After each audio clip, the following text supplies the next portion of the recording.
नमस्कार स्टूडेंट। हम लोग पढ़ रहे थे राज्यपाल। राज्यपाल का पहला लेक्चर अभी हमने आपको पढ़ाया है और उसमें हमने आपको राज्यपाल के पद का प्रावधान, राज्यपाल के पद पर नियुक्ति के लिए जो क्वालिफिकेशन थी और बहुत सारा हमने यहाँ पर आपको कंपेरिजन किया था। तो हम लोग पढ़ रहे हैं स्टेट एग्जीक्यूटिव और उसके अंतर्गत राज्यपाल हम लोग पढ़ रहे हैं, ठीक है। तो राज्यपाल से जुड़े हुए कुछ आर्टिकल्स हमने आपको कहा था कि कल वाले लेक्चर में आपको बताएंगे, क्योंकि कल हमने आपको कॉन्सेप्ट सिखाए थे, लेकिन उससे जुड़े हुए कुछ आर्टिकल्स हैं, फैक्ट, वो थोड़ा सा आप जान सकते हैं। इसके लिए कुछ इंपॉर्टेंट आर्टिकल हैं। तो राज्यपाल के पद का जो प्रावधान है वो आर्टिकल 153 से शुरू होता है। तो आर्टिकल 153 में लिखा हुआ है गवर्नर ऑफ स्टेट। क्या लिखा हुआ है? गवर्नर ऑफ स्टेट, ठीक है। यानी राज्य का राज्यपाल का प्रावधान है आर्टिकल 153 में, इसके पद का प्रावधान है, ये बात आपको याद रखना है। दूसरा 154, 154 तो जैसे अगर हम लोग प्रेसिडेंट से तुलना करें तो प्रेसिडेंट के पद का प्रावधान आर्टिकल 52 में है, ठीक है, और इनका 153 में। इसका मतलब 52 में एक जोड़ो 53 और 100 और ऐड कर दीजिए। तो राष्ट्रपति के पद का प्रावधान किस में था? आर्टिकल 52 में, ठीक है। अब देखो इसको कैसे याद करूँ। 52 आर्टिकल जो है वो राष्ट्रपति के पद का प्रावधान करता है, तो इसमें एक ऐड कर दो 53 हो गया, और 100 और जोड़ दो 153 हो गया, ठीक है। तो इस तरीके से इसको याद करना है। फिर आर्टिकल 53 की अगर हम लोग बात करें तो आर्टिकल 153 में क्या लिखा हुआ है? संघ की समस्त कार्यपालक शक्तियां राष्ट्रपति में निहित होंगी। संघ की समस्त कार्यपालक शक्तियां राष्ट्रपति में निहित होंगी।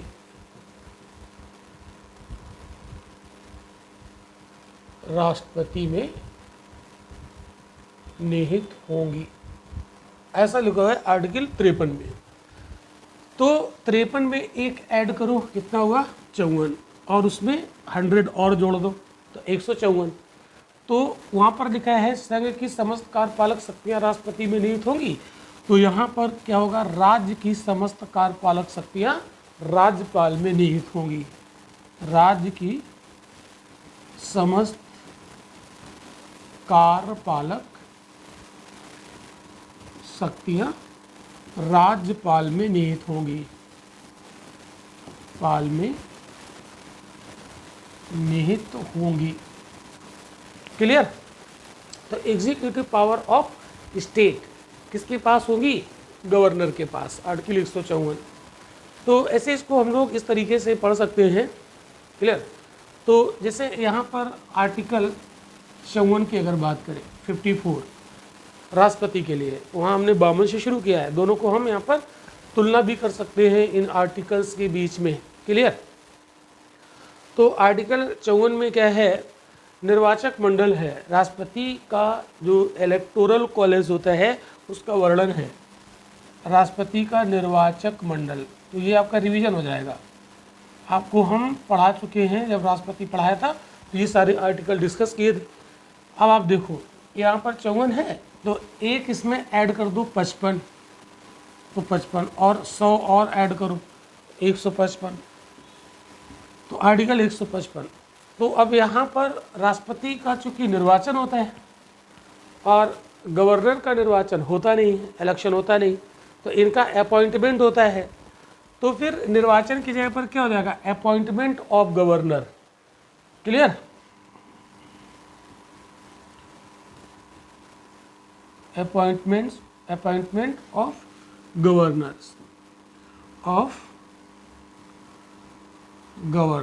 क्लियर। फिर से देखो भाई, समझो। 52 में राष्ट्रपति, तो एक जोड़ा 53 और 100 और जोड़ दिया, तो 153 में गवर्नर के पद का प्रावधान है। 53 में क्या लिखा हुआ है? संघ की समस्त कार्यपालक शक्तियां राष्ट्रपति में निहित होंगी। तो राज्य की समस्त कार्यपालक शक्तियां किस में होंगी? राज्यपाल में। लेकिन आर्टिकल कौन सा होगा? तो ये वाला लर्न कर लो, राज्यपाल वाला अपने आप याद हो जाएगा। 53 है, एक जोड़ो 54 और 100 और बढ़ा दो 154, ठीक है। सिमिलरली आर्टिकल 54 में राष्ट्रपति के निर्वाचक मंडल का वर्णन है। चूंकि राष्ट्रपति का निर्वाचन होता है इसलिए निर्वाचक मंडल का वर्णन है, और गवर्नर का चूंकि निर्वाचन होता नहीं, उसका अपॉइंटमेंट होता है। तो जहाँ पर राष्ट्रपति के निर्वाचक मंडल की बात होगी उसी जगह पर गवर्नर के अपॉइंटमेंट की बात होगी, आर्टिकल बदल जाएगा। तो ये 54 है, तो एक इसमें बढ़ा दो 55 और 100 और जोड़ दो तो 155। क्लियर हो गई बातें। अब हम लोग आर्टिकल 55 की बात करें। आर्टिकल 55, तो यहाँ पर आर्टिकल 55 राष्ट्रपति के जो निर्वाचन की विधि है, रीति है, वो दी गई है। क्लियर। तो यहाँ पर 100, अब हम 56 आए, यहाँ थोड़ा सा चेंज हो जाएगा क्योंकि निर्वाचन की रीति गवर्नर में होती नहीं है ना, चूंकि निर्वाचन ही नहीं होता है तो वो आर्टिकल यहाँ मैच नहीं करेगा। तो आर्टिकल 156 में आते हैं हम लोग। तो ये 55 यहाँ छोड़ दो भाई, 55 छोड़ दो, ये राष्ट्रपति के निर्वाचन की विधि है। राष्ट्रपति के निर्वाचन की विधि। तो अब हम ये 55 वाला आर्टिकल यहाँ मैच नहीं करेगा, इसको आप छोड़ दो, यहाँ हमने गैपिंग कर दी। अब यहाँ पर आर्टिकल सेम चलेंगे। आर्टिकल 56, तो आर्टिकल 56 में राष्ट्रपति के कार्यकाल का वर्णन है, पदावधि, टर्म ऑफ ऑफिस, पदावधि किसकी, राष्ट्रपति की। तो यहाँ पर आर्टिकल, अब यहाँ पर 56 ही चलेगा, ठीक है। ये 56 और ये 56, क्योंकि 55 वाला यहाँ एक ये एक्स्ट्रा है, राष्ट्रपति के निर्वाचन की विधि, यहाँ निर्वाचन होता नहीं है गवर्नर का, इसलिए वो यहाँ पर लागू नहीं होगा। तो वो 56, तो ये भी 156। तो यहाँ पर 156 में term of office of governor, ठीक है, term of office of governor, clear, यानी राज्यपाल के पद की पदावधि। तो यहाँ 56 में राष्ट्रपति के पद की पदावधि और 156 में गवर्नर के पद की पदावधि। क्लियर। अब इसमें आर्टिकल 57 में री इलेक्शन होता है राष्ट्रपति का। आर्टिकल 57 पुनर्निर्वाचन, पुनर्निर्वाचन राष्ट्रपति के लिए पुनर्निर्वाचन। तो गवर्नर में पुनर्निर्वाचन का कोई मतलब ही नहीं, क्योंकि वहाँ पर इलेक्शन तो होता ही नहीं, इसलिए आर्टिकल 57 यहाँ पर कॉमन नहीं होगा। क्लियर। अब यहाँ पर देखो आर्टिकल 157 और यहाँ पर आर्टिकल आ जाएगा 58, आर्टिकल 58। तो आर्टिकल 58 जो है वो क्वालिफिकेशन की बात करता है राष्ट्रपति के लिए,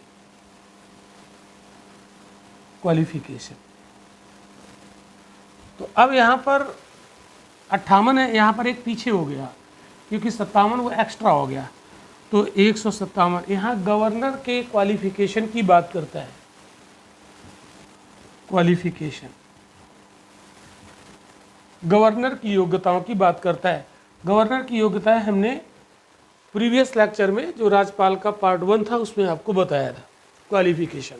तो आर्टिकल 157, तो राष्ट्रपति का क्वालिफिकेशन 58 में है, लेकिन गवर्नर का क्वालिफिकेशन 57 में है, एक पीछे हो गया। अब हाँ, ये 100 जरूर याद रखिएगा, 100 एक्स्ट्रा, 100 तो चलता ही, ठीक। तो 157 कुछ इस तरीके से इसे हम समझ सकते हैं, याद कर सकते हैं। तो ये हो गया। अब हम लोग बात करेंगे 158 की।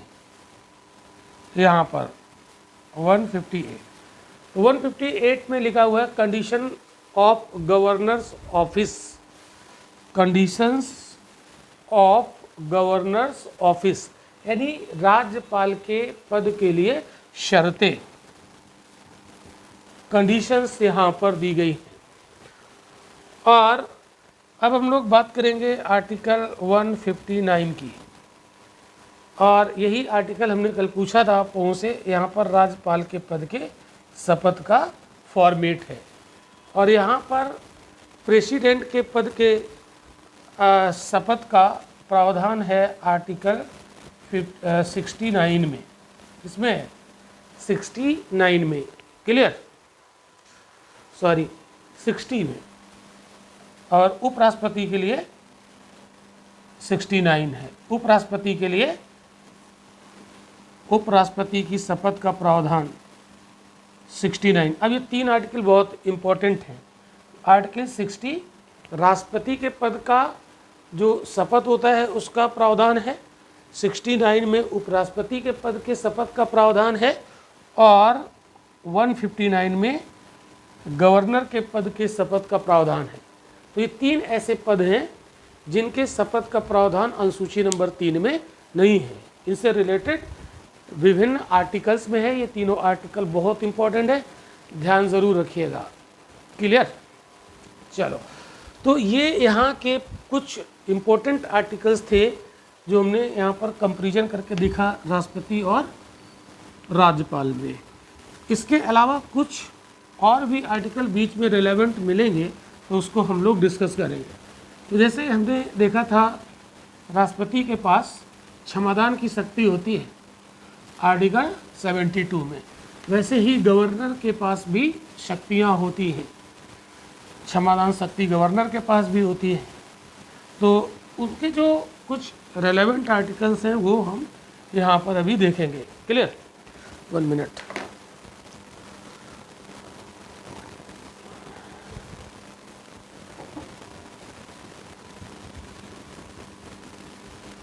चलो, तो ये आर्टिकल्स आपको ज़रूर याद कर लेने हैं, नोट्स बना लीजिएगा। तो अब हम लोग पढ़ेंगे गवर्नर की पावर। लेकिन पावर पढ़ने से पहले हम आपको इन्फॉर्म करना चाह रहे हैं, अगर आपको हमारा ऑनलाइन क्लास ज्वाइन करना है तो स्क्रीन पर दिए गए रवीन एकेडमी के प्लेटफॉर्म को प्ले स्टोर से डाउनलोड कर लीजिए और वहाँ पर आप हमारे सारे क्लासेस अटेंड कर सकते हैं। मन चाहे कोर्स आप ज्वाइन कर सकते हैं, प्री मेंस सारा कुछ वहाँ पर आपको मिलेगा। और ऑनलाइन क्लास से संबंधित यदि कोई डिटेल में आपको सूचना चाहिए तो दिए गए स्क्रीन पर व्हाट्सएप नंबर पे आप मैसेज कर दीजिए या कॉल कर लीजिए, हमारी टीम आपको सारा कुछ गाइड कर देगा, कैसे क्लासेस आपको मिलेंगे, कौन से कोर्स की क्या विशेषताएं हैं, ये सारी बातें आपको वहाँ पर बता दी जाएंगी। चलिए, तो आज के क्लास में हम लोग बात करेंगे राज्यपाल की शक्तियाँ और कार्य। राज्यपाल की शक्तियाँ और कार्य।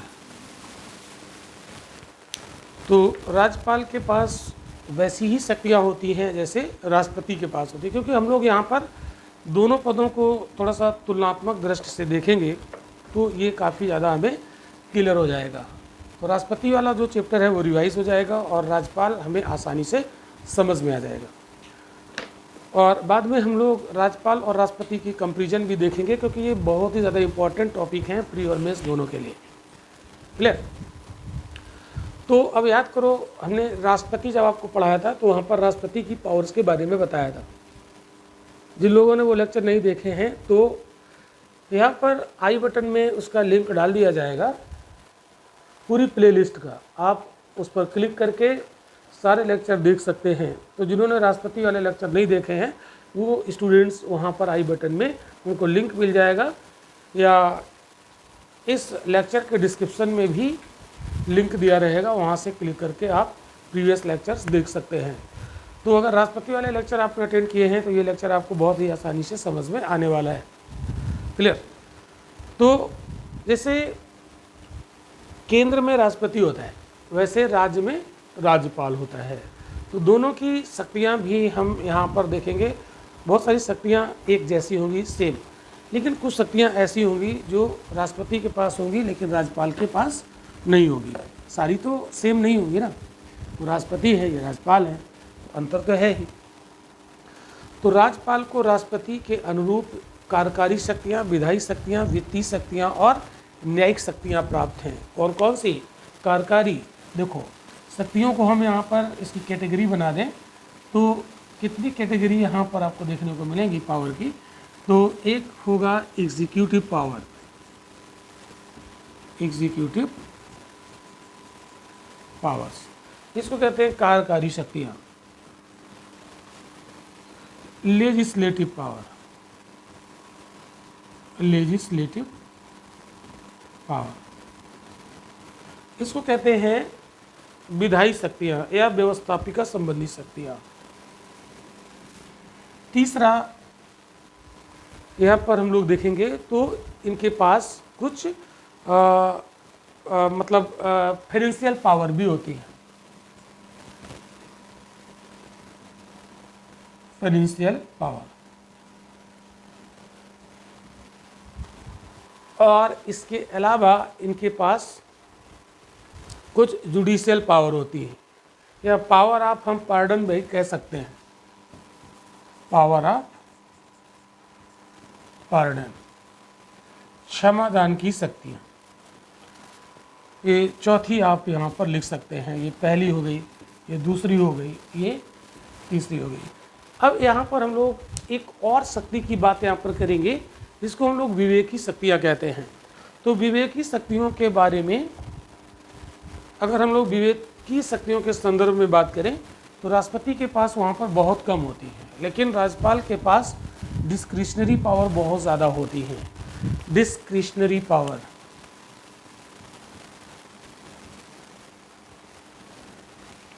डिस्क्रिशनरी, क्रिशनरी,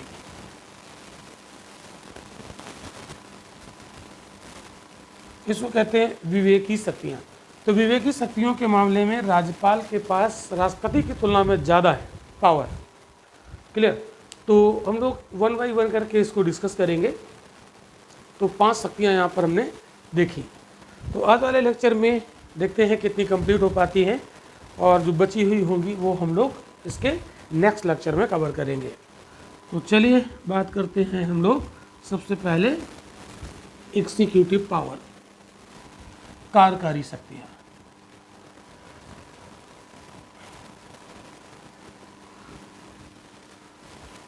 तो कार्यपालिका संबंधी शक्तियों में यहाँ पर हम लोग बात करेंगे।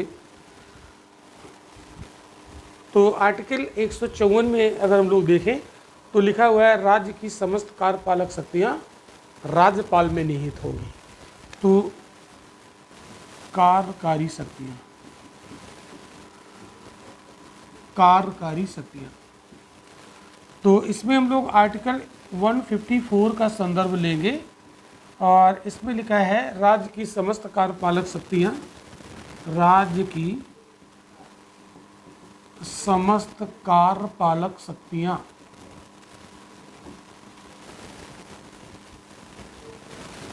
राष्ट्रपति, इसमें राज्यपाल में निहित होंगी, राज्यपाल में निहित होंगी। ओके, ऐसा लिखा हुआ है। तो फिर आगे उसमें लिखा गया है कि जिनका उपयोग वह अपने अधीनस्थ अधिकारियों के माध्यम से सहयोग से करेंगे। क्लियर? जिनका उपयोग वे अपने अधीनस्थ यानी उनके जो सबॉर्डिनेट होंगे, अधीनस्थ अधिकारियों के सहयोग से करेंगे, अधीनस्थ अधिकारियों के सहयोग से करेंगे, ऐसा लिखा हुआ है आर्टिकल 154 में। तो यहाँ पर अधीनस्थ अधिकारी कौन है? अधीनस्थ अधिकारी का मतलब यहाँ पर होगा जो मंत्री परिषद होगी, उनकी सलाह से ये सारी कार्यकारी शक्तियों का प्रयोग करेंगे। इसको आप नोट कर लीजिए।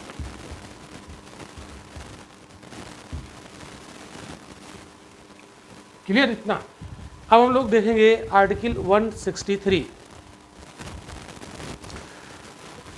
163 में यहाँ पर हम लोग बात करेंगे अनुच्छेद 163। बहुत ज़्यादा इम्पोर्टेंट नहीं है, लेकिन थोड़ा सा आप इसे ध्यान रखिएगा।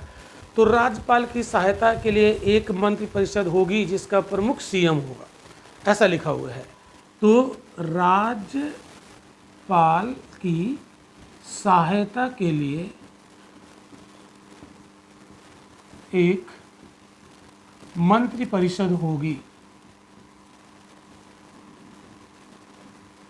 जिसका प्रमुख सीएम यानी मुख्यमंत्री होगा। आर्टिकल 163 में ऐसा लिखा है। तो ये जो मंत्रिपरिषद होगी इसके सहयोग मतलब इसी की सलाह से ही राज्यपाल अपनी शक्तियों का प्रयोग करेंगे, केवल विवेकी शक्तियों को छोड़कर। विवेकी शक्तियां तो अपने बुद्धि और विवेक से प्रयोग करेंगे, है ना, और बाकी शक्तियां जो हैं वो मंत्रिपरिषद की सलाह से प्रयोग करेंगे। और जो राज्यपाल को मंत्रिपरिषद सलाह देगी उसको पुनर्विचार के लिए वो नहीं भेज सकते। क्लियर। अब देखो आर्टिकल 164 की बात करें, इसको जानना बहुत ज़रूरी है। प्रावधान तो मंत्रिपरिषद का यहाँ पर क्या है, राज्यपाल की सहायता के लिए एक मंत्रिपरिषद होगी जिसका हेड कौन होगा, सीएम। तो इस मंत्रिपरिषद को अपॉइंट कौन करेगा, तो राज्यपाल ही इसे अपॉइंट करेंगे, समझिएगा। यानी राज्यपाल की जो सलाहकारी संस्था होती है मंत्रिपरिषद, उसकी नियुक्ति वो स्वयं करते हैं। ऐसा लिखा आर्टिकल 164 में। तो क्या लिखा है, राज्यपाल सीएम की पहले नियुक्ति करेंगे, राज्यपाल सीएम की नियुक्ति करेंगे। अब सीएम किसको बनाएंगे, तो हमने आपको बताया था राष्ट्रपति पीएम किसको बनाते हैं, सेम वही तरीका है यहाँ पर। तो सीएम की नियुक्ति करेंगे और इसके बाद जैसे ही सीएम आ जाएंगे तो सीएम की एडवाइस से ये अन्य मंत्रियों की नियुक्ति करेंगे और इस तरीके से पूरी मंत्रिपरिषद अस्तित्व में आ जाएगी। क्लियर। तो इसके बाद फिर सीएम की सलाह से, सीएम की सलाह से अन्य मंत्रियों की नियुक्ति, अन्य मंत्रियों की नियुक्ति की जाएगी। किसके द्वारा, राज्यपाल के द्वारा। इस तरीके से सीएम प्लस अन्य मंत्री अस्तित्व में आ जाएंगे और ये बन जाएगी पूरी की पूरी काउंसिल ऑफ मिनिस्टर्स यानी मंत्रिपरिषद। तो अन्य मंत्रियों की नियुक्ति में राज्यपाल का कोई रोल वोल होता नहीं, जिसको सीएम कहते हैं उसी को वो मंत्री के रूप में नियुक्त कर देते हैं। क्लियर। और जब ये मंत्रिपरिषद अस्तित्व में आ जाती है तो इस मंत्रिपरिषद की सलाह से राज्यपाल अपनी समस्त कार्यपालक शक्तियों की मतलब कार्यपालक शक्तियों का प्रयोग करते हैं। तो ये जो मंत्रिपरिषद है, ध्यान से समझिएगा, ये जो मंत्रिपरिषद है ये क्या है, कार्यपालिका। क्या होती है, कार्यपालिका। ये चूंकि स्टेट का है तो ये राज्य की कार्यपालिका है। तो कार्यपालिका की नियुक्ति यहाँ पर किसके द्वारा की जा रही है, तो समझिएगा किसके द्वारा की जा रही है, राज्यपाल के द्वारा की जा रही है। तो राज्यपाल के द्वारा कार्यपालिका की नियुक्ति मतलब ये राज्यपाल की कार्यकारी शक्ति है। क्लियर, इतनी बात समझ में आ गई। तो अब यहाँ पर एक चीज़ और ध्यान रखना है, आर्टिकल 164 में एक और विशेष बात लिखी है, उस विशेष बात को जानना भी बहुत ज़्यादा ज़रूरी है। तो वो बात क्या है उसको भी यहाँ पर हम लोग समझते हैं। देखो आर्टिकल 164 में ये क्लियरली लिखा गया है, स्पष्ट किया गया है कि राज्यपाल 4 राज्य, वो कौन कौन से 4 राज्य हैं, एमपी यानी मध्य प्रदेश, छत्तीसगढ़, मध्य प्रदेश से छत्तीसगढ़ निकला, झारखंड और उड़ीसा ये 4 ऐसे राज्य हैं। यहाँ पर यहाँ पर जो जनजातियाँ हैं वो बहुत ज़्यादा हैं, यहाँ पर जनजातियों की संख्या ज़्यादा है। तो इसलिए उन जनजातियों के लिए एक जनजातीय मंत्री का नियुक्ति किया जाएगा। किसकी, जनजातीय मंत्री की नियुक्ति की जाएगी। तो इन 4 राज्यों के लिए किसकी नियुक्ति की जाएगी? जनजाति मंत्रियों की नियुक्ति। कैसे लिखें इसको? अरे यार, जनजाति मंत्रियों की नियुक्ति। अब ये बहुत ज़्यादा इम्पोर्टेंट क्वेश्चन है, ये बहुत ज़्यादा इम्पोर्टेंट है, तो रटने की ज़रूरत नहीं है। 4 ऐसे भारत में राज्य हैं जहाँ पर जनजाति मंत्रियों की नियुक्ति होती है और किसी ऐसे राज्य में जनजाति मंत्रियों की नियुक्ति नहीं होती है। तो आपसे क्वेश्चन पूछ लेगा वो कौन से ऐसे राज्य हैं जहाँ पर जनजाति मंत्रियों की नियुक्ति की जाती है? वो है मध्य प्रदेश, छत्तीसगढ़, झारखंड और उड़ीसा। क्यों? क्योंकि यहाँ पर जनजातियों की संख्या ज़्यादा है, तो उनके डेवलपमेंट के लिए, उनके लिए कार्य करने के लिए उनसे रिलेटेड कोई मंत्री होना चाहिए, तो उसे बोलते हैं जनजाति मंत्री। इतनी बात क्लियर हो गई?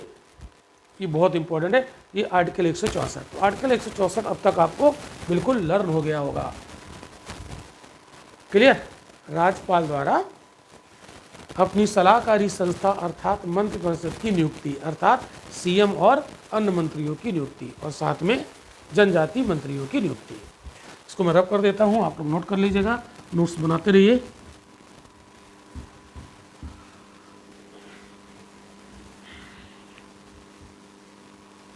और देखो, और कार्यकारी शक्तियों में क्या क्या हमें यहाँ पर देखना चाहिए। अब जैसे जब मंत्रियों की नियुक्ति हो जाती है तो राज्यपाल मंत्रियों को शपथ दिलाते हैं, या सभी मंत्री व्यक्तिगत रूप से राज्यपाल के प्रति उत्तरदायी भी होते हैं, तो राज्यपाल मंत्रियों को शपथ दिलाते हैं। तो राज्यपाल मंत्रियों को शपथ दिलाते हैं। राज्य में जो मंत्री होते हैं ना, उसमें शपथ कौन दिलाता है? उनको राज्यपाल द्वारा शपथ दिलाई जाती है। और जो मंत्री होते हैं, सभी मंत्री व्यक्तिगत रूप से राज्यपाल के प्रति उत्तरदायी होते हैं। यहाँ पर लिख दीजिएगा, मंत्री व्यक्तिगत रूप से राज्यपाल के प्रति उत्तरदायी होते हैं, उत्तरदायी, रिस्पॉन्सिबल। क्लियर? ये बात आपको याद रखनी है। इसके अलावा 166 में, आर्टिकल 166 में, सारे आर्टिकल आपको नहीं रटने हैं, जो इम्पोर्टेंट यहाँ पर लगेंगे वही आपको मैं बताऊंगा। तो जितने भी राज्य के जितने भी कार्य होते हैं वो राज्यपाल के नाम से किए जाते हैं। तो आर्टिकल 166 में ये बात लिखी है। आर्टिकल 166 रटने की जरूरत नहीं। तो राज्य के समस्त कार्य राज्यपाल के नाम से किए जाते हैं, क्योंकि ये उसका हेड होता है ना। समस्त कार्यपालक शक्तियां राज्यपाल में नियुक्त होती हैं। और राज्यपाल विभागों के बंटवारे के संदर्भ में कार्य आवंटन के नियम बनाते हैं। ठीक है, ये भी आपको लिख लेना है। राज्यपाल विभागों के बंटवारे के संदर्भ में, राज्यपाल विभागों के बंटवारे के संदर्भ में, बंटवारे के संदर्भ में, देखिए जो मंत्री नहीं बनाए जाते, उनके जो डिपार्टमेंट दिए जाते हैं, तो बंटवारे के संदर्भ में कार्य आवंटन के नियम बनाते हैं। कार्य आवंटन के नियम बनाते हैं, नियम बनाते हैं। ठीक है, ये आपको यहाँ पर याद रखना है। ओके, इसको हटा देते हैं, नोट कर लीजिएगा। तो ये चीज़ें हम लोग राष्ट्रपति वाले में पढ़ चुके हैं, तो ज़्यादा दिक्कत नहीं आएगी। तो जिन लोगों ने राष्ट्रपति वाला लेक्चर नहीं देखा है उसे देख लें। अब नेक्स्ट हम लोग कार्यकारी शक्ति में बात करें तो राज्यपाल मुख्यमंत्री से राज्य प्रशासन के संदर्भ में जानकारियां प्राप्त कर सकते हैं। राज्यपाल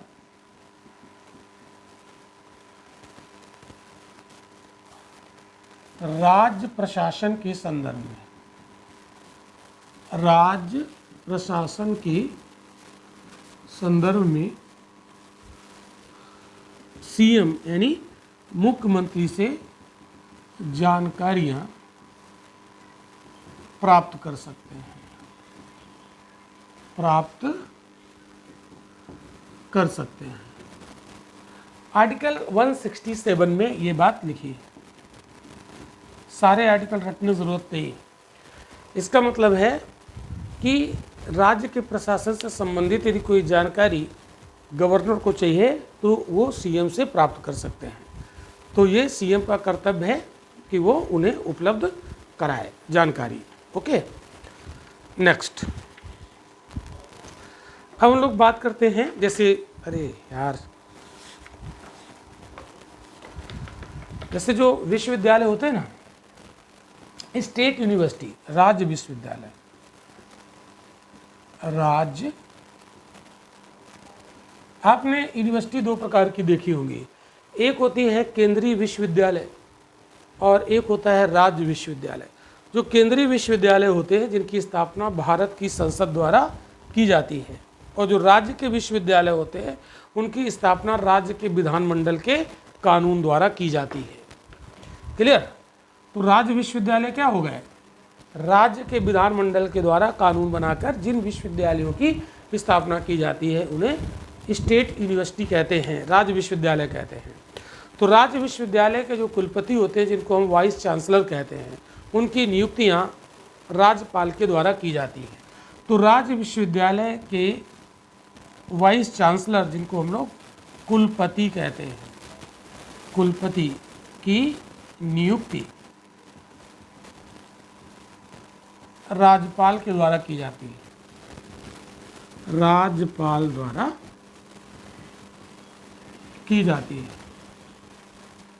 और राज्यपाल स्वयं कुलाधिपति होता है, ये भी आपको याद रखना है। राज्यपाल स्वयं कुलाधिपति, कुलाधिपति को चांसलर कहते हैं और कुलपतियों को वाइस चांसलर कहते हैं। तो कुलाधिपति का मतलब हुआ इन कुलपतियों का कुलपति, कुलपतियों का कुलपति, कुलाधिपति। तो राज्यपाल कुलाधिपति होते हैं, मतलब चांसलर होते हैं, और जो वाइस चांसलर होते हैं उनकी नियुक्ति गवर्नर के द्वारा की जाती है, अर्थात कुलाधिपति के द्वारा की जाती है, ऐसा भी आप कह सकते हो। अब जैसे नेशनल लॉ यूनिवर्सिटी भी होती हैं, केंद्रीय जो विधि विश्वविद्यालय होते हैं। तो जो केंद्रीय विधि विश्वविद्यालय होते हैं उनके वाइस चांसलर की नियुक्ति राज्य सरकार द्वारा की जाती है, और वहाँ पर कुलाधिपति हाई कोर्ट का चीफ जस्टिस होता है। ये थोड़ा सा आपको मैंने एक्स्ट्रा इन्फॉर्मेशन दी है जो आप याद रख सकते हैं। क्लियर? अब हम लोग बात करते हैं और भी जो इसकी कार्यकारी शक्तियाँ हैं। ये हम लोग कार्यकारी शक्तियाँ पढ़ रहे हैं, मतलब जो ये नियुक्ति करते हैं ना वो सब कार्यकारी शक्तियाँ होती हैं। राज्यपाल के द्वारा जो भी नियुक्तियाँ की जाती हैं वो सभी राज्यपाल की कार्यकारी शक्तियों के अंतर्गत आती हैं। अब देखो, और इसमें हम लोग देखें तो राज्य में जो क्या बोलते हैं एडवोकेट जनरल, महाधिवक्ता, महाधिवक्ता, एडवोकेट जनरल इसको कहते हैं। जैसे हम लोगों ने अटॉर्नी जनरल पढ़ा था, तो अटॉर्नी जनरल की नियुक्ति राष्ट्रपति के द्वारा की जाती है, और इसी प्रकार जो एडवोकेट जनरल होते हैं ये स्टेट में होते हैं, ये स्टेट की एग्जीक्यूटिव में आते हैं।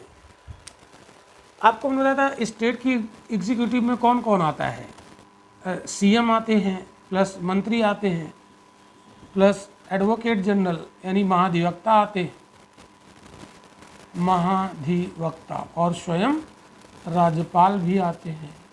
तो इसको पूरे को मिलाकर बोला जाता है कार्यपालिका राज्य की। तो राज्य की कार्यपालिका में इतने लोग आते हैं। तो आप देखो, राज्यपाल सीएम की नियुक्ति भी करते हैं, राज्यपाल मंत्रियों की भी नियुक्ति करते हैं, और राज्यपाल महाधिवक्ता की भी नियुक्ति करते हैं। तो जितनी भी नियुक्ति संबंधी पावर है राज्यपाल के पास, वो सभी कार्यकारी शक्तियों के अंतर्गत उन्हें हम रखते हैं।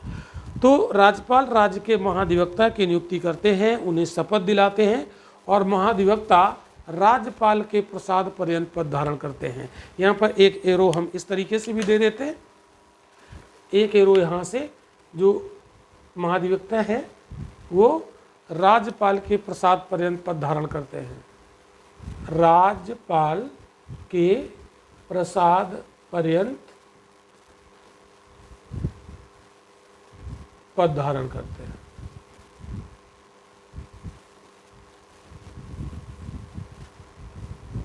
क्लियर? तो ये बहुत इंपॉर्टेंट है। इसका मतलब ये हुआ कि जब तक राज्यपाल को विश्वास है कि ये महाधिवक्ता सही से काम कर रहा है, तब तक ये रहेगा, और जिस दिन राज्यपाल का विश्वास खत्म, उस दिन महाधिवक्ता को हटा के बाहर कर दिया जाएगा। क्लियर?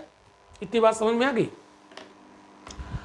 और राज्यपाल किसके प्रसाद पर्यंत पद धारण करते हैं? तो राज्यपाल राष्ट्रपति के प्रसाद पर्यंत पद धारण करते हैं। कल वाले लेक्चर में, यानी जो राज्यपाल पार्ट 1 था, उसमें हमने आपको पढ़ाया था। क्लियर बात इतनी ना? चलो, तो बहुत सारी शक्तियां यहाँ पर हम लोगों ने अभी तक देखी हैं, और भी हैं अभी, और ढूंढ लेते हैं और कौन कौन सी इनके पास एग्जीक्यूटिव पावर हैं उसको भी देखते हैं। जैसे आपने सुना होगा, जो लोक सेवा आयोग है ना, यूपीपीएस, मतलब जो स्टेट पीएससी होता है, स्टेट पीएससी मतलब राज्य लोक सेवा आयोग, स्टेट पब्लिक सर्विस कमीशन। तो स्टेट पब्लिक सर्विस कमीशन के जो अध्यक्ष होते हैं, अध्यक्ष प्लस जो अन्य सदस्य होते हैं, अन्य सदस्य, इनकी नियुक्ति भी राज्यपाल के द्वारा की जाती है। नियुक्ति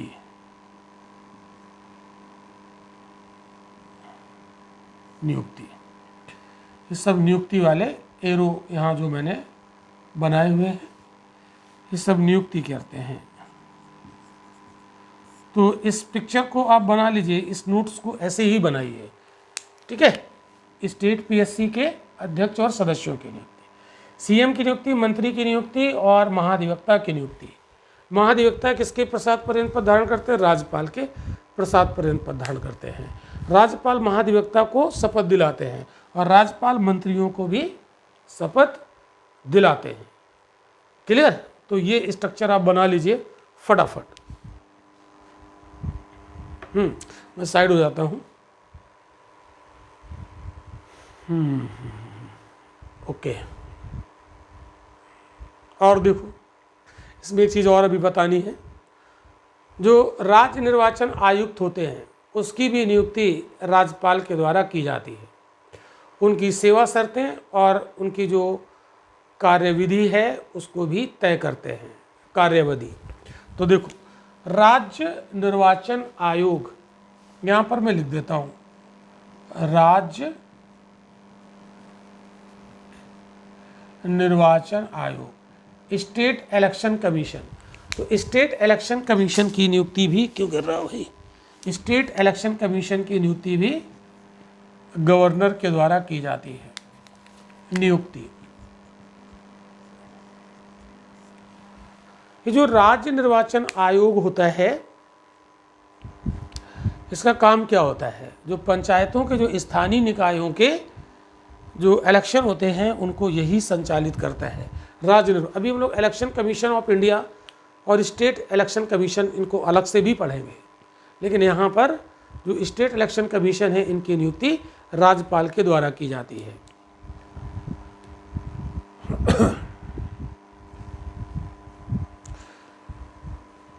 हालांकि जो राज्य निर्वाचन आयुक्त होता है, इनको विशेष मामलों और विशेष परिस्थितियों में हटाया जाता है, और बिल्कुल उसी तरीके से हटाया जाता है जैसे उच्च न्यायालय के न्यायाधीश को हटाया जाता है। और अगर हम लोग बात करें जो स्टेट पीएससी होता है इनके अध्यक्ष और सदस्यों को हटाता कौन है, तो राष्ट्रपति हटाएंगे, बट नियुक्ति कौन करता है, राज्यपाल करते हैं। ठीक है, क्लियर।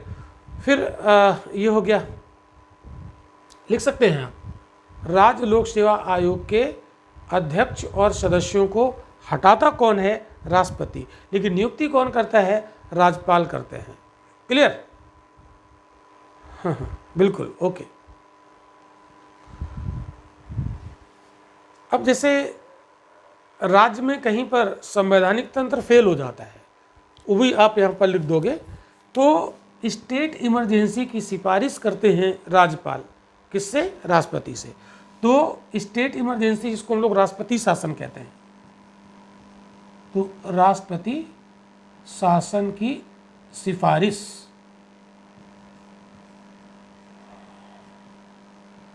राज्यपाल करते हैं। क्लियर। और जब राष्ट्रपति शासन लग जाता है तो उस राज्य की जो सरकार होती है वो हट जाती है, निलंबित हो जाती है, और उसकी सरकार की जितनी भी शक्तियां हैं वो राष्ट्रपति अपने हाथ में ले लेते हैं और अपनी उन शक्तियों को राज्यपाल को दे देते हैं। यानी राष्ट्रपति राज्यपाल को शक्तियां दे देते हैं। क्लियर। तो ये चीज़ें आपको ज़रूर याद रखनी है। तो इतनी सारी शक्तियाँ इनकी थी, कौन सी वाली, कार्यकारी शक्तियाँ। तो अब हम लोग बात करेंगे राज्यपाल की विधायी शक्तियाँ,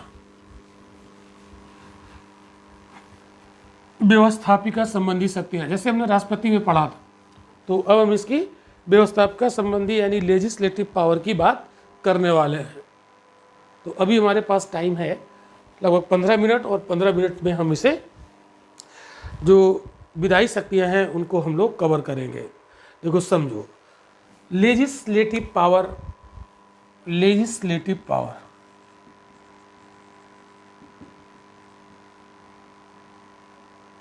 किसकी, अरे गवर्नर की। और किसकी, हम लोग जब राष्ट्रपति पढ़े थे तो राष्ट्रपति की लेजिस्लेटिव पावर हमने पढ़ी थी, बिल्कुल वैसे ही होगी, बिल्कुल वैसे ही होगी। अच्छा, एक चीज़ आपको याद रखना है, राष्ट्रपति को जो शक्तियाँ मिली हैं लगभग वही शक्तियाँ राज्यपाल को मिली हैं, लेकिन कुछ ऐसी शक्तियाँ हैं जो राष्ट्रपति के पास हैं, राज्यपाल के पास नहीं है। जैसे आपातकाल की उद्घोषणा राज्यपाल नहीं कर सकते हैं, राष्ट्रपति ही करते हैं, है ना, वो राज्यपाल के पास नहीं होती है। जैसे मृत्युदंड से क्षमा राष्ट्रपति कर सकते हैं किसी को, लेकिन राज्यपाल नहीं कर सकते हैं। तो ये थोड़े थोड़े अंतर हैं, वो हम टाइम टू टाइम उसको देख लेंगे। तो विधायी यानी लेजिस्लेटिव अर्थात विधायी शक्तियाँ या व्यवस्थापिका संबंधी शक्तियाँ, इसमें होता क्या है, जैसे जो राज्य विधानमंडल होता है ना, राज्य विधानमंडल, स्टेट लेजिस्लेचर, तो स्टेट लेजिस्लेचर के 3 पार्ट होते हैं, 3 पार्ट होते हैं। एक होता है विधान परिषद, विधान परिषद, दूसरा होता है विधानसभा, और तीसरे होते हैं राज्यपाल। तो राज्य विधानमंडल, स्टेट लेजिस्लेचर के 3 पार्ट होते हैं, legislative council, legislative assembly and governor. और ऐसे ही जो हमारी यूनियन लेजिस्लेचर, इसको हम संसद कहते हैं, तो संसद के भी तो 3 पार्ट होते हैं, संसद के भी 3 पार्ट होते हैं। तो कौन कौन, राज्यसभा, लोकसभा और प्रेसिडेंट। तो चूंकि हम ये चीज़ पढ़ चुके हैं, यूनियन लेजिस्लेचर पढ़ चुके हैं, सेम बिल्कुल यहाँ पर वही होगा। तो आप देखो यहाँ पर राष्ट्रपति हैं, तो यहाँ पर राज्यपाल हो जाएंगे। तो राष्ट्रपति की जगह पर राज्य में राज्यपाल को देखते हैं हम लोग, लेकिन राष्ट्रपति और राज्यपाल के जो दायित्व हैं वो बहुत सारे मिलते जुलते होंगे, शक्तियाँ मिलती जुलती होंगी, लेकिन कुछ अलग हो जाएंगी। तो अब आप देखो, चूँकि राज्यपाल विधायिका के अंग हैं, और जब विधायिका के अंग हैं तो इन्हें विधायिका वाले काम करने पड़ेंगे। तो विधायिका का काम क्या होता है, कानून का निर्माण करना। क्यों भाई, कानून का निर्माण करना होता है। तो फिर विधायिका के जितने भी अंग हैं वो सभी कानून बनाने में इन्वॉल्व होते हैं। तो जैसे अगर कोई केंद्र का विषय है, यूनियन लिस्ट का सब्जेक्ट है, तो उस पर लॉ मेकिंग का काम पार्लियामेंट करेगी, यूनियन लेजिस्लेचर, और यूनियन लेजिस्लेचर के तीनों पार्ट मिलकर लॉ मेकिंग का काम करते हैं। सिमिलरली जो स्टेट लिस्ट के सब्जेक्ट होते हैं उन पर लॉ मेकिंग का काम स्टेट लेजिस्लेचर करता है, स्टेट लेजिस्लेचर करती है। और स्टेट लेजिस्लेचर के 3 पार्ट हैं सॉरी, अर्थात ये तीनों पार्ट अपना अपना रोल अदा करते हैं, तभी कानून बन पाता है। क्लियर? इतनी बात समझ में आ गई? तो देखो कैसे बनता है कानून। तो जैसे कोई, अच्छा एक चीज़ याद कर लो, राज्य विधानमंडल 2 सदनी है, 2 सदन है, ये विधान परिषद विधानसभा, और यूनियन लेजिस्लेचर भी बाई कैमरल है, 2 सदनी है, राज्यसभा लोकसभा। यहाँ पर दोनों होते हैं, मौजूद होते हैं, लेकिन यहाँ पर क्या होता है, संविधान में इसका प्रावधान है दोनों का, बट अगर किसी राज्य को विधान परिषद की आवश्यकता नहीं है तो उसे वो हटा सकता है, मतलब हटवा सकता है। राज्य तो नहीं हटाएगा, संसद से सिफारिश की जाएगी, संसद इसे हटाएगी। संसद किसी राज्य के विधान परिषद को गठन भी कर सकती है और उसे हटा भी सकती है, लेकिन उसके लिए उस राज्य की जो विधानसभा है वो रिक्वेस्ट करे संसद से, तो ऐसा हो सकता है। आगे हम लोग पढ़ेंगे। वैसे मैं संसद में पढ़ाया भी था, संसद का राइट है कि किसी राज्य के लिए विधान परिषद बना सकती है और ज़रूरत नहीं है तो इसे हटा सकती है। क्लियर? तो अगर जैसे यूपी में विधानसभा विधान परिषद दोनों है, बिहार में विधानसभा विधान परिषद दोनों है, तो वो कौन कौन से राज्य हैं जहाँ पर ये विधान परिषद मौजूद है, तो अभी हम जब पढ़ेंगे स्टेट लेजिस्लेचर तो उसमें पढ़ेंगे। तो जैसे कोई बिल आया, तो बिल अगर दोनों हाउस हैं तो एक हाउस में पहले आएगा, तो बिल यहाँ आएगा और इसने पास कर दिया तो ये दूसरे हाउस में जाएगा पास होने के बाद, और जब इसने पास कर दिया तो वो जाएगा राज्यपाल के पास, और राज्यपाल यहाँ पर कुछ विकल्प इनके पास होते हैं, ये अनुमति दे सकते हैं तो वो कानून बन जाएगा, और इन्होंने अनुमति नहीं दी तो वो कानून नहीं बनेगा। इसे पुनर्विचार के लिए भेज सकते हैं, पुनर्विचार के लिए वापस लौटा सकते हैं, लौटा सकते हैं। क्लियर? ये हमने राष्ट्रपति में भी पढ़ा था। और भाई राज्यपाल को लगा कि इस बिल में थोड़ा सा आप लोग दोबारा से विचार कर लो, तो राज्यपाल के पास जब बिल गया तो वो वापस भेज सकते हैं इनके पास, दोनों सदनों के पास, और दोनों सदन पुनर्विचार करने के बाद जब राज्यपाल के पास दोबारा भेजते हैं तो फिर राज्यपाल फिर से पुनर्विचार के लिए, रिकंसिडरेशन के लिए उसे वापस नहीं कर सकते हैं, फिर तो इन्हें साइन करने पड़ेंगे। तो राज्यपाल अगर इसको अनुमति दे देते हैं तो कानून बन जाएगा। इसका मतलब है कि राज्यपाल जो है वो कानून बनाने का काम भी करते हैं, लेकिन राज्यपाल अकेले कानून नहीं बना पाएंगे, पूरा विधानमंडल जब इन्वॉल्व होगा तभी बनेंगे, या राज्यपाल अगर अपना सहमति नहीं देंगे तो भी कानून नहीं बनेगा।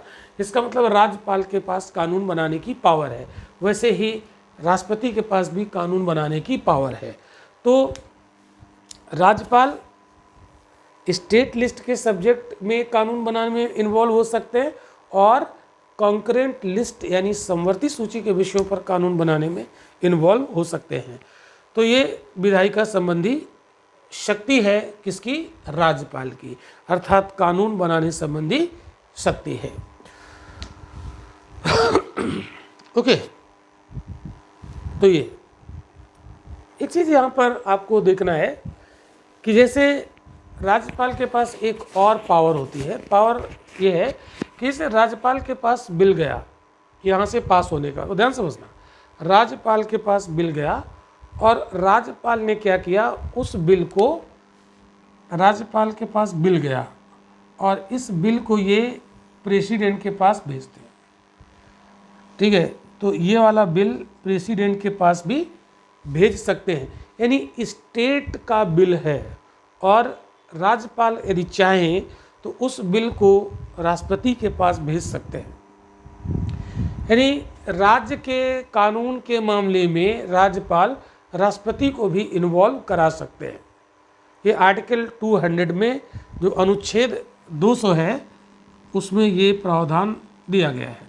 यानी जब कोई राज्य का विधेयक पास होकर राज्यपाल के पास जाता है तो राज्यपाल चाहे तो उसे राष्ट्रपति के लिए रिजर्व कर सकते हैं, राष्ट्रपति के पास भेज सकते हैं। लेकिन एक चीज़ याद रखना, अगर कोई ऐसा राज्य विधानमंडल में बिल आया, वो ध्यान से समझना, इसको नोट भी करना, क्योंकि हम यहाँ नहीं लिख रहे हैं, जरूरी नहीं कि सारी बातें हम लिखें। ध्यान से सुनना, राज्य विधानमंडल के पास कोई ऐसा बिल आया और वो बिल जो हाई कोर्ट की पावर को कम करता हो, यानी ऐसा बिल एक लाया गया जो हाई कोर्ट की शक्तियों में कटौती करने वाला बिल हो, और वो इन दोनों सदनों ने पास किया और गया राज्यपाल के पास, तो ऐसा बिल अनिवार्य रूप से राज्यपाल प्रेसिडेंट के पास भेज देंगे, अनिवार्य रूप से। ये कंपलसरी है, ये पॉइंट आप लोग नोट कर लीजिएगा, बेहद इंपॉर्टेंट है। क्लियर? Very good. तो ये विधायिका संबंधी शक्ति एक हमने देखी, अभी और देखते हैं। इसको मैं रब कर देता हूँ, नोट कर लीजिएगा। ये इसी तरीके के स्ट्रक्चर बना के नोट्स बनाइएगा, तभी बेहतर होगा वो। क्लियर? अब हम लोग बढ़ते हैं विधायिका संबंधी शक्ति में, और ज़रा दिमाग लगाओ। और क्या हो सकता है? राष्ट्रपति वाला लेक्चर याद करो। राष्ट्रपति वाला लेक्चर अगर याद है उसी को यहीं पर अप्लीकेबल कर दो, वही वाला। तो आपको मैं बताया था कि राष्ट्रपति अध्यादेश जारी कर सकते हैं, तो राज्यपाल भी जारी कर सकते हैं। तो अध्यादेश जारी करने की शक्ति, ये भी विधायी शक्ति है। अध्यादेश जारी करने की शक्ति किसके पास? राज्यपाल के पास। Article 213, article 213। और राष्ट्रपति के लिए, राष्ट्रपति के पास भी तो अध्यादेश जारी करने की शक्ति होती है। राष्ट्रपति के अध्यादेश यानी ऑर्डिनेंस, अध्यादेश जारी करने की शक्ति, आर्टिकल 123। याद करना आसान है। अगर राष्ट्रपति वाला आर्टिकल याद है तो इसमें आपको क्या करना, 2 और 1 का स्थान इंटरचेंज कर दीजिए, 213 हो जाएगा। तो 213 में यानी जो ज़्यादा बड़ी संख्या है वो गवर्नर को अध्यादेश जारी करने की पावर देता है, और जो कम बड़ी संख्या है वो राष्ट्रपति को ऑर्डिनेंस जारी करने की पावर देता है। तो ऑर्डिनेंस कब जारी किया जाता है, ये हमने जब राष्ट्रपति पढ़ाया था तो बहुत अच्छे से समझाया था। सेम प्रोसेस है, सेम कंडीशन है, सेम सिचुएशन है। तो जब राज्य में, अच्छा, जो राष्ट्रपति अध्यादेश जारी करते हैं वो संघ सूची के विषयों पर अध्यादेश जारी करते हैं, ये और समवर्ती सूची के विषयों पर अध्यादेश जारी कर सकते हैं। और राज्यपाल अध्यादेश जारी करेंगे राज्य सूची के विषयों से संबंधित अगर कोई कानून बनाना है और कानून बनने की स्थिति है नहीं, या समवर्ती सूची के किसी विषय पर कानून बनाना है, तो वहाँ भी राज्यपाल अध्यादेश जारी कर सकते हैं। अगर कानून बनाने की स्थिति नहीं, कानून बनाने की स्थिति कब नहीं होगी? जब विधायिका सेशन में ना हो, सत्र सेशन में जो विधायिका है, अर्थात ये जो सदन है, विधान परिषद और विधानसभा, इनका सत्र ना चल रहा हो, और जब सेशन नहीं चल रहा होगा तो कोई बिल आएगा नहीं, और जब बिल आएगा नहीं तो पास नहीं होगा, पास नहीं होगा तो कानून नहीं बनेगा, तो कानून बन नहीं सकता है। ऐसी स्थिति में राज्यपाल क्या जारी करेंगे? ऑर्डिनेंस, और उस ऑर्डिनेंस की वही वैल्यू होगी जो विधायिका द्वारा बनाए गए कानून की वैल्यू होती है। ऑर्डिनेंस कितने दिनों तक कंटिन्यू करता है? 6 सप्ताह तक। और 6 सप्ताह के अंदर अगर जब विधानसभा विधान परिषद सत्र में आए और उसे अनुमति दे दे, उसे पास कर दे, तो वो ऑर्डिनेंस कानून बन जाएगा, एक्ट बन जाएगा। और पास ना करे तो 6 सप्ताह बाद स्वतः समाप्त हो जाएगा, या 6 सप्ताह के पहले ही उसे पास ना करे तो भी समाप्त हो जाएगा। क्लियर? तो इतनी बात आपको समझ में आ गई होगी। तो अध्यादेश जारी करने की पावर राष्ट्रपति को भी है और राज्यपाल को भी है। नेक्स्ट और देखो, राष्ट्रपति में हमने आपको पढ़ाया था, राष्ट्रपति प्रोटेम स्पीकर को अपॉइंट करते हैं। तो यहाँ पर जो विधानसभा होती है ना, विधानसभा, तो इसमें जो राज्य में होती है और वहाँ क्या होती है, लोकसभा। यहाँ क्या होती है, लोकसभा। तो लोकसभा में प्रोटेम स्पीकर, याद करो, जिन लोगों ने लेक्चर नहीं देखा है तो वो देख लें प्रोटेम स्पीकर क्या होता है।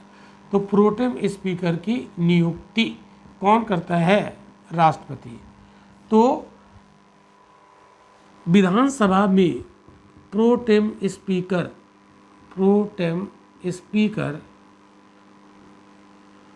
की नियुक्ति कौन करेगा, कौन करेगा भाई, गवर्नर, राज्यपाल। प्रोटेम स्पीकर एक अस्थायी होता है और इसका काम क्या होता है, इसका काम होता है नए सदस्यों को शपथ दिलाना। नए सदस्यों, कहाँ के सदस्य, विधानसभा के नए सदस्य, नए सदस्यों को शपथ दिलाना, शपथ दिलाना। और यहाँ पर लोकसभा के नए सदस्यों को शपथ दिलाना प्रोटेम स्पीकर।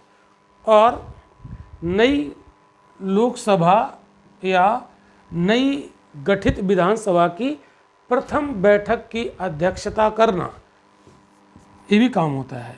नई विधानसभा, लेजिस्लेटिव असेंबली की प्रथम बैठक की अध्यक्षता करना,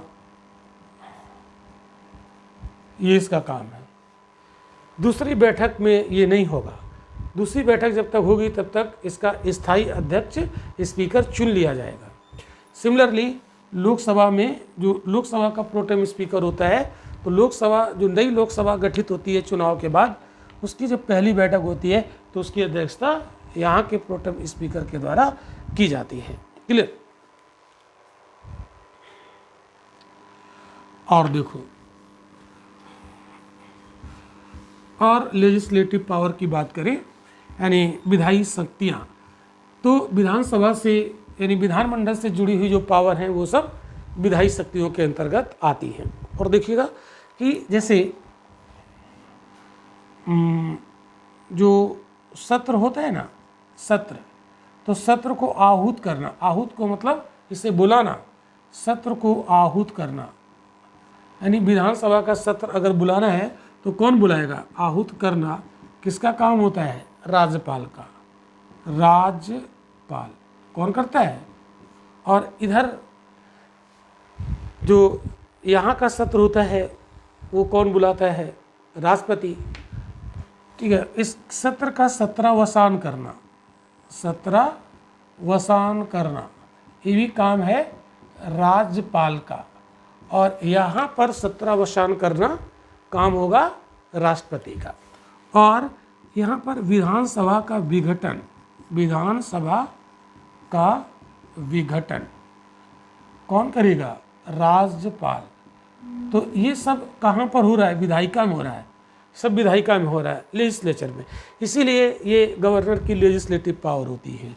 और यहाँ पर लोकसभा का विघटन कौन करता है, राष्ट्रपति। जो अपर हाउस होता है उसका विघटन नहीं होता है, वो स्थायी होता है। तो विधानसभा का विघटन हर 5 साल में करते हैं राज्यपाल, उसके पहले भी कर सकते हैं। इसी प्रकार लोकसभा का हर 5 साल में विघटन राष्ट्रपति के द्वारा किया जाता है, 5 साल के पहले भी किया जा सकता है। तो 5 साल में तो अनिवार्य रूप से करते हैं, ये हो गया। और देखो, और पावर देखो, विधायी संबंधी शक्ति, विधायिका संबंधी शक्ति या व्यवस्थापिका संबंधी शक्ति।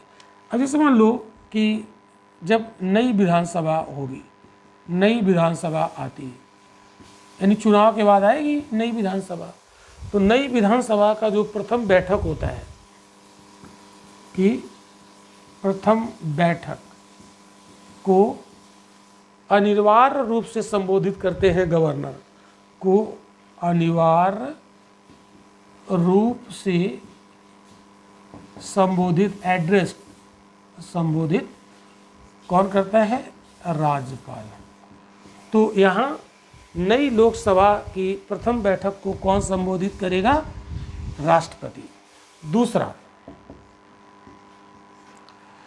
प्रत्येक वर्ष की जो पहली बैठक होती है, ठीक है, जो पहला सत्र होता है उसकी जो पहली बैठक होती है जिसको हम लोग बजट सत्र बोलते हैं, तो प्रत्येक वर्ष की जो पहली बैठक होगी, पहला सत्र शुरू होगा, प्रथम सत्र को अनिवार्य रूप से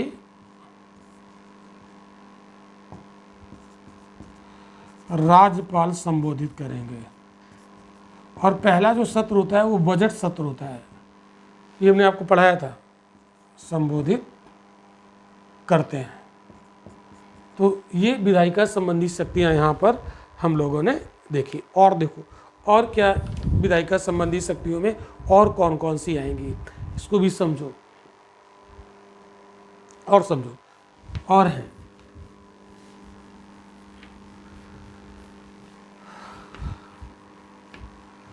अब जैसे मान लो कोई विधायिका का सदस्य, तो आर्टिकल 151 में, अच्छा एक चीज़ याद रखिएगा कि राज्य के स्तर पर संयुक्त बैठक का कोई प्रावधान नहीं, संयुक्त अधिवेशन का प्रावधान नहीं, लेकिन अगर हम लोग केंद्र के स्तर की बात करें तो लोकसभा राज्यसभा का संयुक्त बैठक बुलाया जा सकता है। राष्ट्रपति उसकी अध्यक्ष, राष्ट्रपति बुलाते हैं और लोकसभा अध्यक्ष अध्यक्षता करते हैं, लेकिन राज्य स्तर पर संयुक्त अधिवेशन का प्रावधान नहीं। अब लोग यहाँ पर बात करेंगे आर्टिकल 151 की, 191। इसमें जो विधानसभा के सदस्य होते हैं, यानी जो विधानमंडल है, चाहे वो विधान परिषद हो और चाहे वो विधानसभा हो, यानी विधानमंडल, राज्य का विधानमंडल, कहाँ का? राज्य, स्टेट लेजिस्लेचर, विधानमंडल के सदस्यों की निर्योग्यता का वर्णन है इसमें, निर्योग्यता, डिस्क्वालिफिकेशन, निर्योग्यता का उल्लेख। तो ये निर्योग्यता क्या होती है, डिस्क्वालिफिकेशन क्या होती है, क्या क्या डिस्क्वालिफिकेशन होती है? जैसे मान लो कोई पागल हो गया हो, पागल, हाँ, दिवालिया, पागल मतलब मेंटली डिस्टर्ब हो गया हो, मानसिक रूप से विक्षिप्त हो गया हो, तो उसे कहा जाएगा, ये जब चुनाव हुआ था तब सही था लेकिन बाद में वो पागल हो गया, या दिवालिया हो गया, कर्ज में डूब गया, दिवालिया, पागल, दिवालिया। या तीसरा, कोई लाभ का पद धारण कर लिया, लाभ का पद धारण कर लिया, तो इसको डिस्क्वालिफिकेशन में काउंट किया जाएगा। और एक और है, भारत का नागरिक ना रहा हो, भारत का नागरिक ना रहने पर, ये 4 डिस्क्वालिफिकेशन दी गई हैं।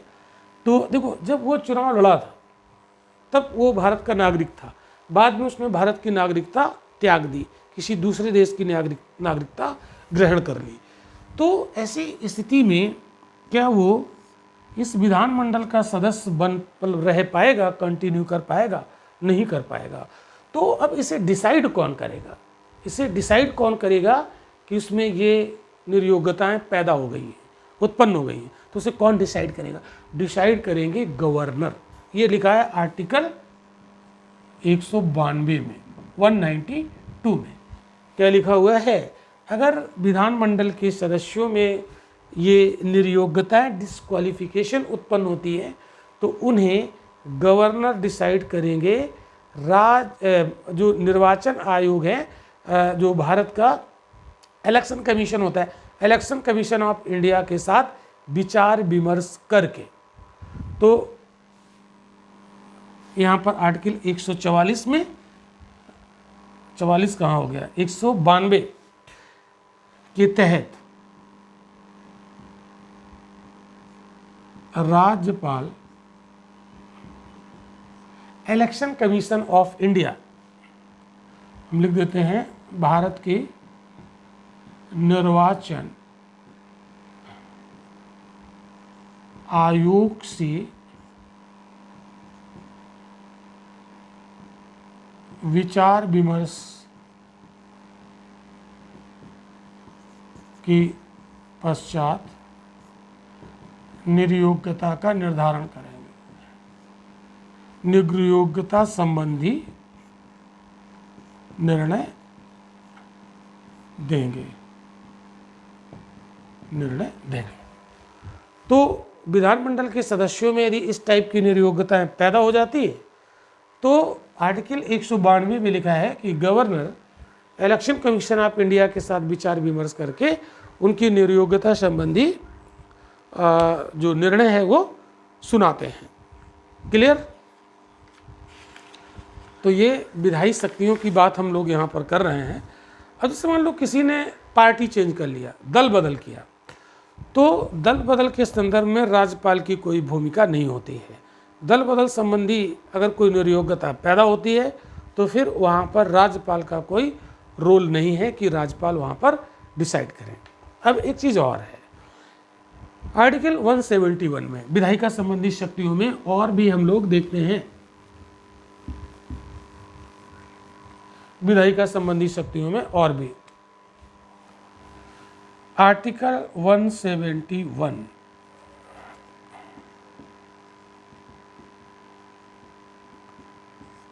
इसमें लिखा हुआ है कि जो राज्य विधानमंडल के सदस्य होते हैं ना, जो टोटल सदस्य होते हैं राज्य विधानमंडल में विधान परिषद की स्पेशली, यानी राज्य Vidhan Parishad state legislative council के कुल सदस्यों में से 1/6 सदस्यों को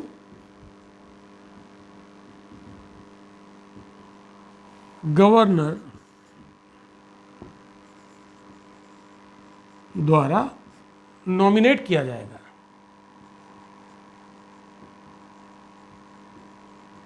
किया जाता है। क्लियर? तो अलग अलग राज्यों की विधान परिषद में संख्या अलग अलग होती है, तो जितनी भी वहाँ पर सदस्य संख्या होती है उसका 1/6 नॉमिनेट किया जाता है गवर्नर के द्वारा। अब ये जो 1/6 जो सदस्य होंगे जिनको नॉमिनेट किया जाएगा विधान परिषद में, वो किस फील्ड से होंगे, तो इनका क्षेत्र क्या होना चाहिए, मतलब किस क्षेत्र के लोगों को इसमें नॉमिनेट किया जाता है। तो एक होता है साहित्य यानी लिटरेचर, दूसरा कला यानी आर्ट, विज्ञान यानी साइंस, सामाजिक सेवा सोशल सर्विस, सामाजिक सेवा और सहकारिता कोऑपरेशन।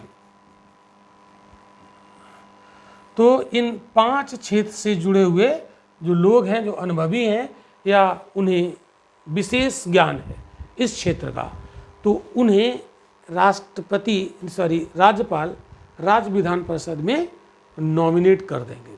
तो ये इसका फील्ड याद रखिएगा, किस फील्ड के लोगों को यहाँ पर नॉमिनेट किया जाता है। अगर यही बात हम लोग यहाँ पर करें केंद्र में, तो जो राज्यसभा होगी, राज्यसभा में राष्ट्रपति के द्वारा 12 सदस्य नॉमिनेट किए जाते हैं। वो किस क्षेत्र से होते हैं, साहित्य, कला, विज्ञान और सामाजिक सेवा।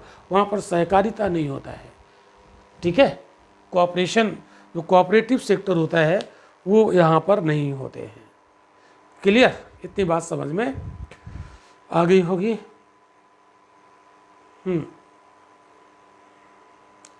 तो ये सारी हमने यहाँ पर शक्तियाँ कंप्लीट की।